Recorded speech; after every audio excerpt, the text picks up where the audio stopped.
Hola, yo soy Águeda Lisbeth Castillo Magaña y les voy a presentar lo que viene siendo los estudios de asociación de todo el genoma. Primero, tenemos que saber los conceptos básicos antes de adentrarnos al tema. Y primero sería genotipificar, que es la acción de caracterizar y analizar el genotipo de un organismo en uno o más locus.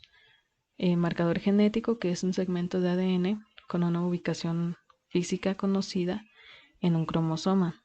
Los SNPs, que sabemos que son los polimorfismos de un solo nucleótido, que es una variación de un nucleótido en una secuencia genética.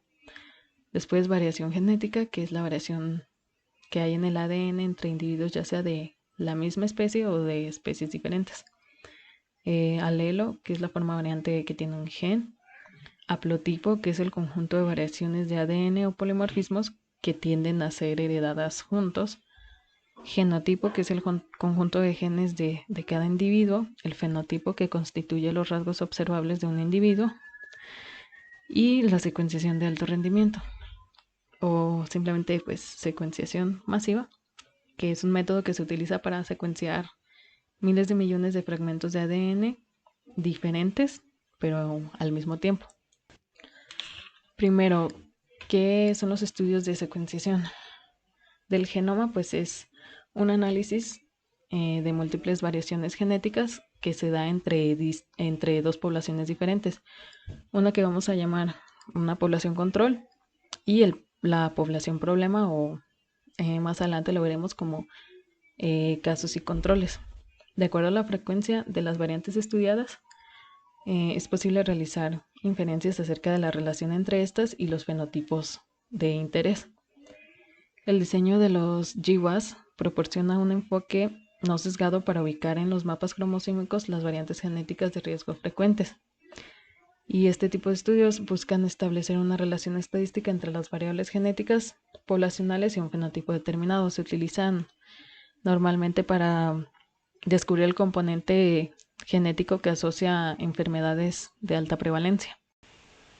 En la metodología, pues lleva principalmente 4 pasos. El primero sería la selección de los casos y controles que les mencionaba anteriormente. Los casos se tomarían como las personas que padecen la enfermedad y los controles, pues las personas sanas. El segundo paso sería la secuenciación del genoma, que eso ya lo vimos un poco el semestre pasado con la doctora Pita, y yo les voy a explicar solamente dos tipos de, o bueno, dos métodos distintos que en realidad se asocian mucho, pero llevan un pequeño cambio en sus pasos, que es el método Didesoxy de Sanger y el método automatizado. Y como paso 3, pues sería un análisis estadístico. Y el cuarto, pues la validación de los polimorfismos de un solo nucleótido. Bueno, aquí tenemos uno de los métodos de secuenciación, que sería el método Didesoxy de Sanger, en el que se utilizan pocos reactivos tóxicos y su característica particular es que se utilizan didesoxinucleótidos trifosfato, o abreviados de DNTPs. Como estos se utilizan como terminadores de la cadena de ADN, puesto que carecen de un grupo hidroxilo en el extremo 3. Entonces, pues estos didesoxinucleótidos dependen de los nucleótidos que hay dentro de la cadena de ADN. Como ya lo mencioné, carecen de un grupo hidroxilo. Entonces, cuando se incorporan a la cadena de ADN, la cadena no puede continuar elongándose debido a que el extremo 3 OH carece del grupo hidroxilo, entonces ya no se puede añadir el siguiente nucleótido.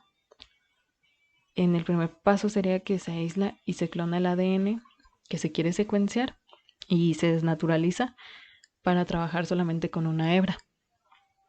Después se marca radiactivamente con fósforo 32.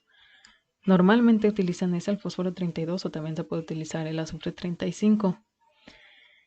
Después el iniciador y el molde de ADN se alinean para formar un complejo iniciador molde, y esta mezcla se divide en 4 partes. Entonces se preparan 4 tubos de ensayo en los que pues se añade esta mezcla que se dividió en 4 partes, se añade el ADN molde, con la hebra sencilla, se añade la ADN polimerasa y se añaden los 4 DNTPs. Entonces, en cada uno de estos tubos se producirán cadenas de ADN de distintas longitudes, terminando todas en el lugar en el que se incorporó el didesoxi. Entonces, pues la cadena se fue enlogando. En el momento en el que se incorporó el didesoxi, pues ahí para la cadena. Por eso es que tienen distintas longitudes. Son estas cadenas que se fueron creando, que pararon donde se añadió el didesoxi, son desnaturalizadas por calor y ya finalmente son separadas en paralelo.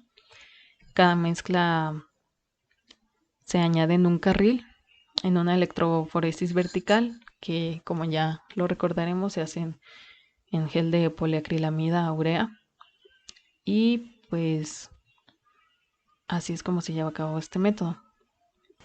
Aquí tenemos unas imágenes que ejemplifican el método, que quizá lo entiendan mejor si ven un poquito, pues si ven las imágenes, ¿no? Aquí en la primera imagen muestra cómo se va elongando la cadena hasta que se añade el DDNTP y pues ya se hace el corrimiento vertical.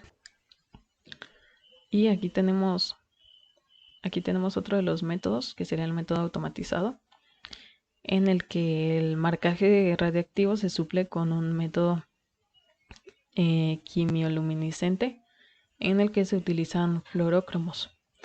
Entonces el fragmento de ADN fluorescente pasa por el punto de tensión del secuenciador automático y estas señales se envían a una computadora con un programa especial. Entonces un golpe de láser excita la tinción fluorescente. La señal de fluorescencia emitida se digitaliza y es captada por detectores que se analizan en una computadora y se descifran y ya pueden observarse los resultados obtenidos en tiempo real, o sea, en ese momento. Por cada muestra que se secuencia se crean curvas de 4 colores, pues debido a los 4 nucleótidos que se marcan con distintos colores. Cada nucleótido se marca con distinto color y pueden analizarse la secuencia de 10 muestras simultáneamente o bien estudiar 40 fragmentos de ADN. El marcaje se realiza con un fluoróforo unido de forma covalente en el oligonucleótido iniciador utilizado. Se utiliza un color diferente, como ya se los mencioné, para cada nucleótido y